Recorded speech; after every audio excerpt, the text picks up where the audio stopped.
But there you go. I think we're ready to rock and roll. Give it a moment to line up with Facebook, and then we will hit it. And sometimes it does, and sometimes it doesn't. You know what I mean? It takes a little bit of while. It could be 7 seconds. It could be 15 or 20. But either way, line right now. Dr. Sean Kondamuri. Doctor, how are you doing today? Doing fantastic, Jim. How about yourself? It's like reindeer hat. What's up with that?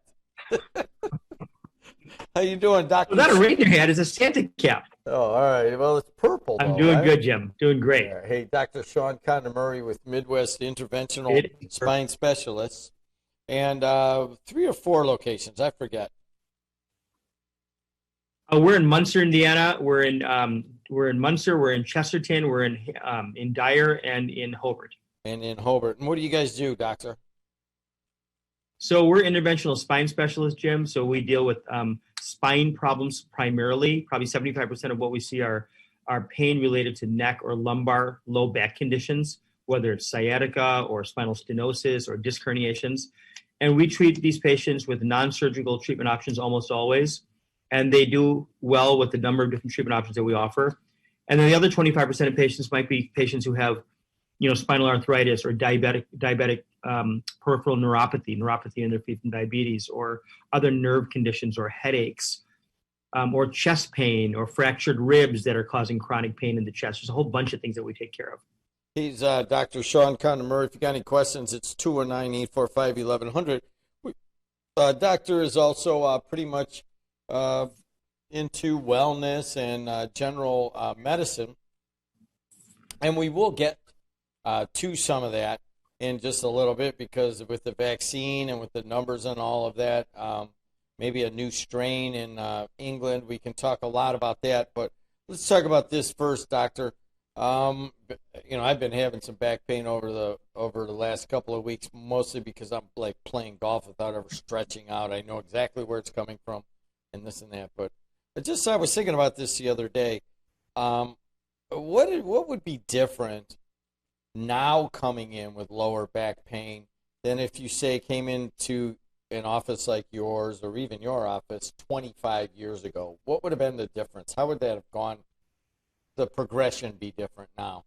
Well, I mean, just treatment-wise, 25 years ago, you'd end up having surgery for everything, and you'd end up staying in the hospital for 12 days for what could be done today in outpatient surgery and be out in an hour or two.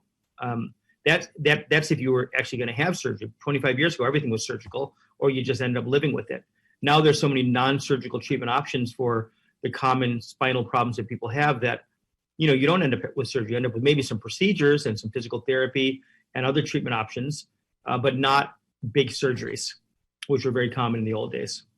Also, the other big thing, Jim, is 25 years ago, if you complained of low back pain, most of the time you wouldn't even be taken seriously. If you said you had pain, your doctor would sort of just say, well, just, deal with it. There's not much we can do. It was either deal with it or surgery. Now there's a whole lot of options in between that make it a lot easier to help patients, Doctor, where we didn't have these options before. Describe a non-invasive surgery.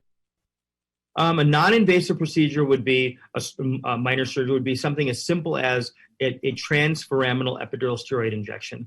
And what that means is we're taking a person who has, for example, here's a model of a spine. Suppose that is a herniated disc. Let's just say that little red thing is a herniated disc, and it's between the number 3 bone and the number 4 bone. So L3-4, herniated disc, pushing up on that nerve. It might be irritating that nerve right there. And if it irritates that nerve, in the old days, you just cut that, you'd have surgery and you'd cut that disc away. You'd take away a piece of bone and give the nerve a lot of room in here so the patient wouldn't have sciatica pain. Now, one simple procedure is a transforaminal epidural injection. So what we're doing is we're, in a focused way, we're using a X-ray camera to look into the spine, and we're inserting a needle right in this area where the nerve is, in that opening. That canal is where the nerve passes through. And if that canal is all squeezed down because of a disc or because of swelling and inflammation, if I can put a needle in here and inject some medication like a steroid medicine, that'll take away a lot of that inflammation and swelling. It'll help to shrink that disc. If it's done very precisely and in a very focused way, we can oftentimes give people great results with just 1 or 2 of these and physical therapy or chiropractic therapy. and they do great. The vast majority of patients will do really well. Not everyone, but the vast majority. You do realize that part of it was I wanted to get you to pick that spine up again, because you just light up like you're holding almost like it almost looks like you're holding a saxophone. You're like so excited to start playing it for the E Street Band. Oh, But, for sure. you know, that is your life right there. I know you've been doing it a long time and have seen the progressions of it. I know what you're talking about. I played high school football, and I remember going in with lower back pain in the late 1970s, and you're right. That was it, man. And there wasn't really anything they did. Once in a while, you maybe say get a massage or, go to a chiropractor or whatever. But that was the extent of it. There's the steroidal injections. I got to believe steroidal injections have really kind of helped, change the nature of your first step of treatment. Absolutely. I mean, and what happens is when we put a steroid in that very precise location at a very low dose, it only sits right there. 90% or 95% of the medicine sits in that location. It doesn't get to your whole body. But a lot of times patients will be taking these Medrol dose packs or steroids by mouth, and those steroid pills, that affects your entire body. And if you take that a lot, you're going to end up with complications like you'll end up with diabetes, you'll end up with like wearing out or even necrosis, we call it, of the hip. But you can develop a lot of problems from taking oral steroids too often. So we want to avoid that. We want to do things in a precise manner. Everything should be done precisely. So a small dose delivered right to the site is far more likely to help the patient and also not cause the patient problems. That's the main thing. We don't want to affect your whole body in a negative way. We want to just treat the problematic area, and that's it. We're talking to Dr. Sean Kondamuri, and a lot of people are on the internet right now. If you're having a little trouble watching it, that's pretty standard in the noon hour and right around, say, 9 o'clock. So you may be getting paused a little bit. But I assure you that Doctor and I are going forward, and if we have to, we'll just post a tape of it or whatever if you're having trouble watching it. Or I'll tell you what, we'll play the audio again at 5 o'clock today so that you guys will be able to hear it. Doctor, let's move on. Let's go in. There's so much stuff going on around COVID. I know you follow it. We all know that you follow it pretty heavily. We've talked We all about, do. Yeah, we all do. We talked about wellness. We talked so many different angles of it. The newest one is something that you addressed a long time ago. I want to say early summer, and you first kind of brought my attention to it, and that is that everybody's looking at COVID-19 as a static thing, like this is just how it's going to be forever. It's this virus, and we got to learn how to fight it. And it's not the case. I mean, we're seeing a lot of differentiation, and England is saying that they think that it has migrated or evolved. And just your thoughts on that. Yeah, so that's been the big news these last few days, and that's in London especially, and in England. They've noticed that a lot of patients are coming, when they do special testing on the strain that they have, they notice that there's been some mutations. And this word mutation scares people, I think. We hear mutation, we think of all kinds of really scary things. Mutations are not something that's extraordinary. I mean, it is common for viruses to mutate. Scientists are not worried about a mutation. They're not surprised. They are worried if a certain type of mutation could occur, but most of the time it's not a surprise. It's something that you just have to be aware of. And the particular mutation that's occurring right now in England, actually it's not even one mutation, it's approximately 17 different mutations that are occurring all at once on the coronavirus, the actual protein. Two of those mutations out of the 17 actually affect the spike protein. You probably heard the term spike protein. That's that little thing that sticks out like an appendage off of the actual virus. And that spike protein allows the virus to bind to the human gene. So if you have a spike protein, that'll allow it to bind to the human gene. And our vaccine that we've created fights the spike protein. So that if you prevent the spike protein from binding, we as humans will not get the virus. So what happens is now this new mutation two of the mutations that do affect the spike protein have created sort of a more efficient predator, which can pass quickly from cell to cell, and it can copy itself at a pretty rapid rate. Now don't let that scare you too much. All that means is that you're going to have a more transmissible disease. So the disease can be transmitted, according to what the people in England are saying, is perhaps 70% more transmissible. And that means if you're infected, you're going to have a higher viral load in your nose and in your throat, and you're more contagious. So more contagious doesn't necessarily mean more sick. It means more contagious and it'll spread faster. So what happened now in England is they shut the country down. I mean, they basically, there's talk about how Christmas was canceled. In a sense, it kind of has, because you can't really go out now and see people. They really pretty much put London on lockdown, because if they did not, and they know that they've got this new mutated virus that is 70% more transmissible, well, guess what? You're going to have a whole lot of people getting COVID-19 now in the next few weeks. So they want to shut that down, and that's why they did that. And that's why all the airports, all the surrounding countries are not letting flights in from London into their countries, because they don't want that there. It is something that has to be monitored closely, but it is not a rare thing what is happening. It is not a new, every virus mutates. You're driving around at lunch. We're talking to Dr. Sean Kondamuri. The date here is December 21st, 21st. And so anybody listening to this later will be like, wow, that was kind of crazy how all of that went down. Doctor, one of the things that is also coming out in the news is that perhaps people aren't getting as sick from the strain of virus that England is pointing forward, and maybe some of the strains of virus even in America right now. Do you have you been covering any of that or following any of that? I think that's, for the most part, that's a true statement. I mean, what's happening in England or in London right now is very new. So that might change, every day the news changes, every week the news changes. And I really appreciate how you said today is December 21st, because next week or next month, things change. And one thing we as scientists and doctors have to be really aware of is that this is all evolving. Our knowledge base and everything is all evolving. So what we might have said 6 months ago and we were very adamant about has changed today. We don't, it is as the science comes through and as the evidence is available to us, we have to be ready to change our opinions and our thought processes on things. As you know, medications that we used early on aren't being used now. The way we intubated and ventilated patients early on in COVID-19 is not how we're doing it now. Even the fact that at one time we thought when you got coronavirus that you were going to be immune for 3 months, now that's extended to about 6 months, we think. There's a lot of things here we don't really know. It's changing all the time.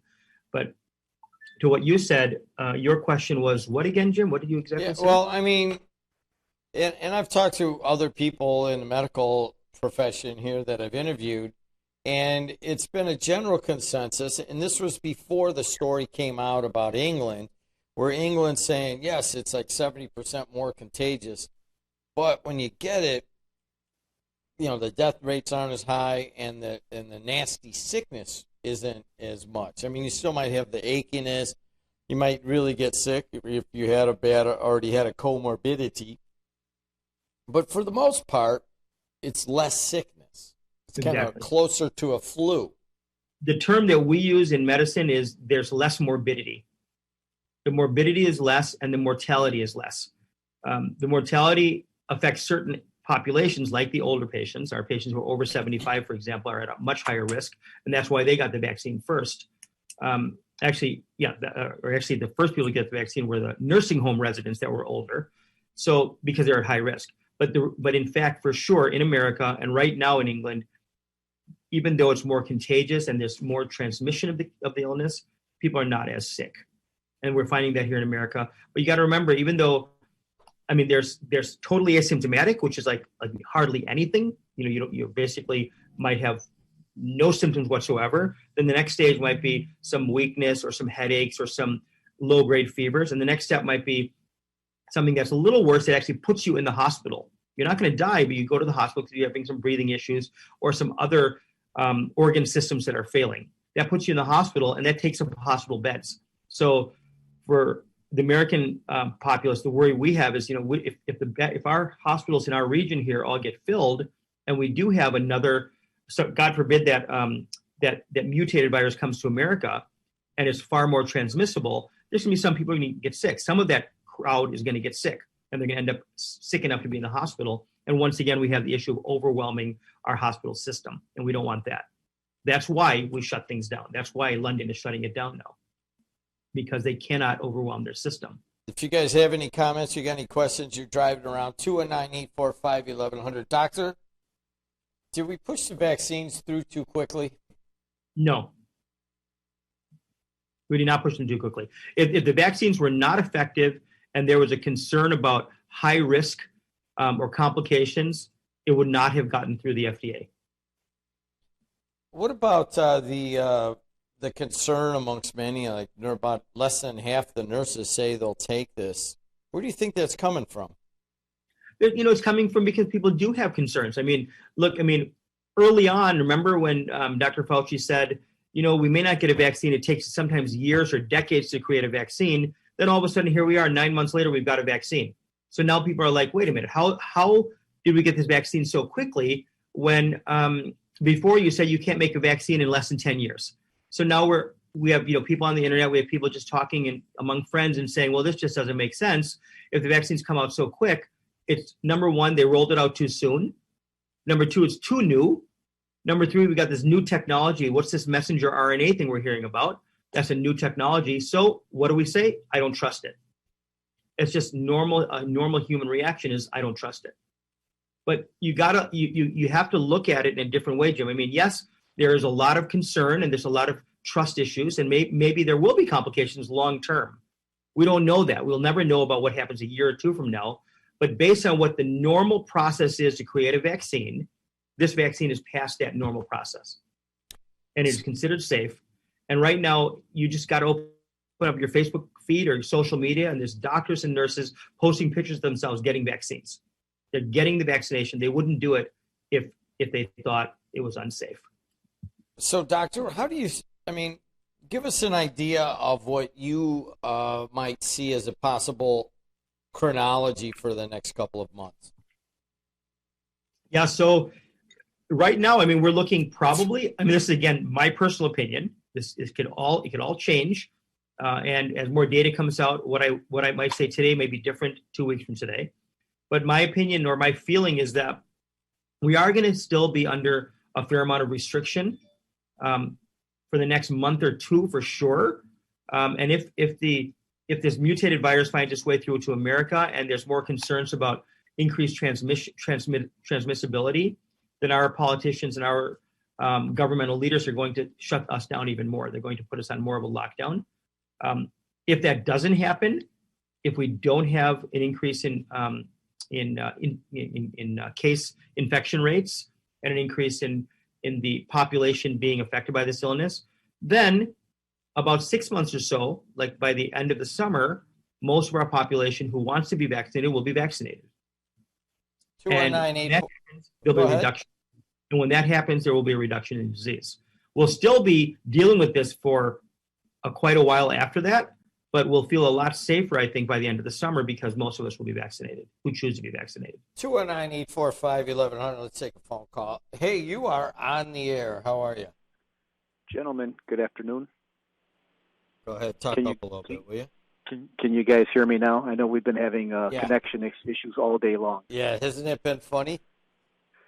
Yeah, hysterical, yeah. WKRP in Cincinnati. Go ahead. WTF, yes. A quick question to the doctor.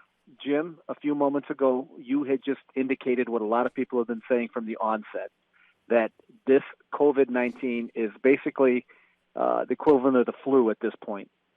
So all those things being said, the vaccine being rolled out, more people taking the vaccine. Doctor, in your professional opinion, at what point would you consider determining that it's safe to get back to some degree of normalcy and opening our country back up? Because again, this is the equivalent of a flu, by argument's sake.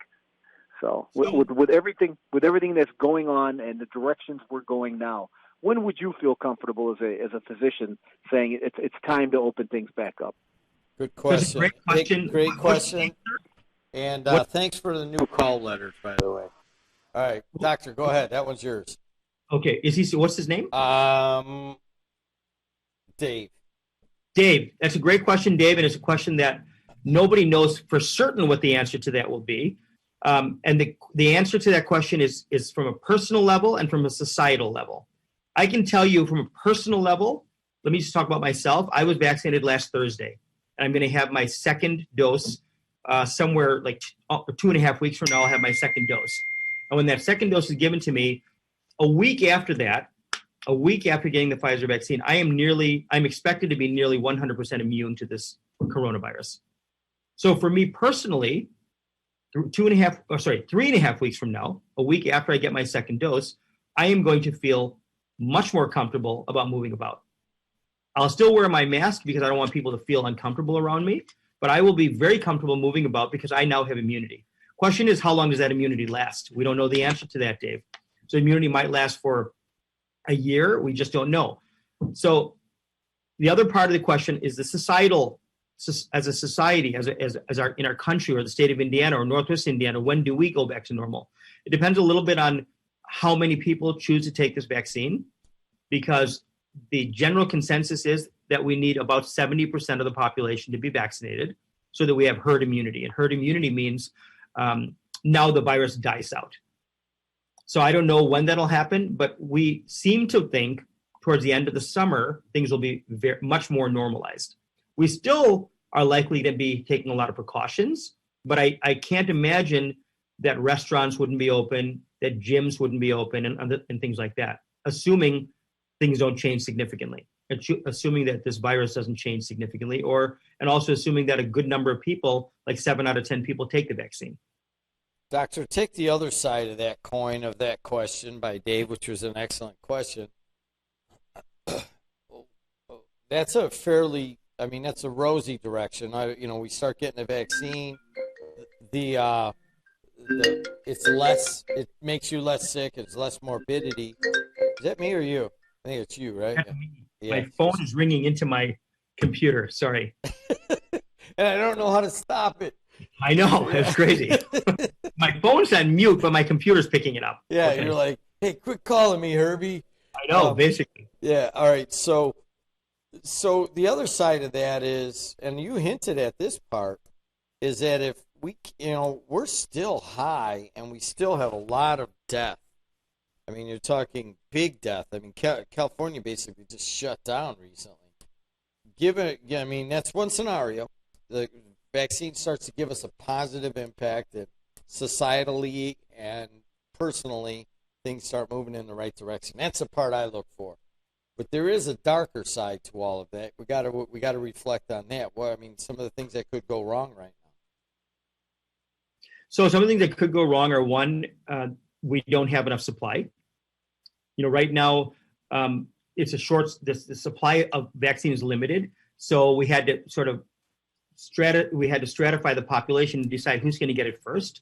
You've heard about like 1A, 1B, 1C, 1A being healthcare workers, people who have direct contact with patients, and nursing home residents. Nursing home residents are very high risk, so they have to be in the first wave of vaccinations. Then after that, you have 1B, which is first responders, the education sector, maybe postal workers, public transport. And then after that, it goes down the line. So if you have vaccine available, as we hope it will be, then in the next few months, a lot of people will be vaccinated. But what happens if it just doesn't work out? What if we just don't have it available? That will slow things down. So that's one thing that we don't know for certain. We assume the Moderna vaccine just got approved. That's going to be rolling out soon. Pfizer, Moderna, then the AstraZeneca vaccine will come out. If we have enough vaccine to go around, I still stick by what I said, that by, say 6 months from now, things are going to be very, very different than now. He's Dr. Sean Kondamuri. We look at it from, ultimately we started out like a little less frequently, just talking about back pain and pain issues. But Doctor, I know a lot of people like listening and driving around and catching you at noontime. Just kind of, you're kind of a calming voice on the whole thing, and you analyze it pretty logically. So. Yeah, that's how I like to look at things in a logical way. And look, we've got to have faith, right, Jim? I'm not saying faith in me necessarily. I'm saying faith in, in a higher power that things are going to be okay. You can either be fearful of everything, and there are people who are just fearful of everything, and they live very uncomfortable lives because everything scares them. Or you can have a positive attitude about things, and that positive attitude is extremely powerful. If you think of things as being likely to work out, and you're grateful for the way things are right now and what's coming, I think it's going to be better. It is a reality. No matter how you look at some things, if you have a positive attitude about it, it gets better. I can tell you with my patients, I have some patients who I give them they have the very same medical problem. For example, a spinal problem. I give them the treatment. I give another person who's kind of a sour, negative attitude about himself getting better, and I give them that same treatment. And it's exactly the same treatment, same diagnosis, and the patient who does better is the one who had a positive attitude about it. I even tell them as I'm rolling out of the operating room with when the procedure is done, if it's gone well, I'll tell them, Mary, this went so well, you're going to do so great. And if they listen to that and they believe that, they're going to do well. I think that is a big part of it. You have to have that attitude about things, I feel like. A message of hope and of positivity from Dr. Sean Kondamuri with Midwest Interventional Spine Specialist. Hey, as always, Doc, good to see you. Anything else? Can I say one more thing, Jim? Sure. So along those same lines, so whatever the risks you feel about the vaccine or the complications that you think the vaccine might cause you or your loved one, when we doctors look at this and nurses look at this, we look at what are the risks of the vaccine versus getting the illness. And if you get the illness, you might be fine, but God forbid if you get the illness and you have a bad event, you can get really sick or you can die. And I have a doctor friend who was just in the hospital at Northwestern for 10 days. I'll tell you, that 10 days was so miserable for him. There's no doubt he would take the vaccine if he had the choice. So, you have to compare getting the vaccine and the risk of it versus getting the disease, because it is a disease. And even though for the most part, people are doing fairly well, like Dave said, some patients do really badly. They can get sick, they can get a pulmonary condition, and they can die. Or they can have comorbid conditions like heart conditions or emphysema or asthma or diabetes or obesity, and they get the COVID-19 virus infection, they're going to be at a high risk of very bad illness or possibly death. It's a small number, but look, are you ready to roll the dice? Right? If you're basically rolling dice, because if you happen to be that person who gets sick, afterwards you're going to be thinking, God, I wish I had done something differently. I just don't want to be that person. I think most of my friends and colleagues who are taking the vaccine are making the choice of, making the choice of I want to be healthy and not get that virus because I don't want to take that risk. It's too big. Thanks for taking it apart, doctor. It's not easy. These are tough.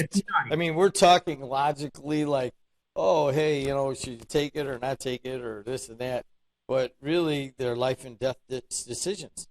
Right, and I don't fault anyone who says they have a doubt about getting the vaccine. I don't fault them. I don't criticize them because they could be smart, normal people, have very clear thinking processes in their head. This is the information they've gotten, so they have every right to have that opinion about it.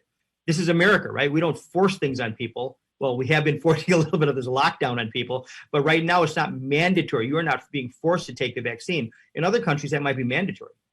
They might tell you, if you're in certain countries, I don't want to say which countries, but they might say you must take the vaccine. It's not happening right now because this is a free country. You do have the right to your own opinion and to make your own decisions. But if you don't take it and you get sick, don't blame anybody afterwards. You had the opportunity. Like I said, it could not get more crucial right now. And thank you for addressing it, Doctor. We'll talk soon. Bye, Jim. Thank you. Merry Christmas. See ya. Merry Christmas. All right, and there it is. New Year. Bye. And a Happy New Year, too. We probably won't see him for a while. Those are so difficult. So difficult. But Doctor dissects the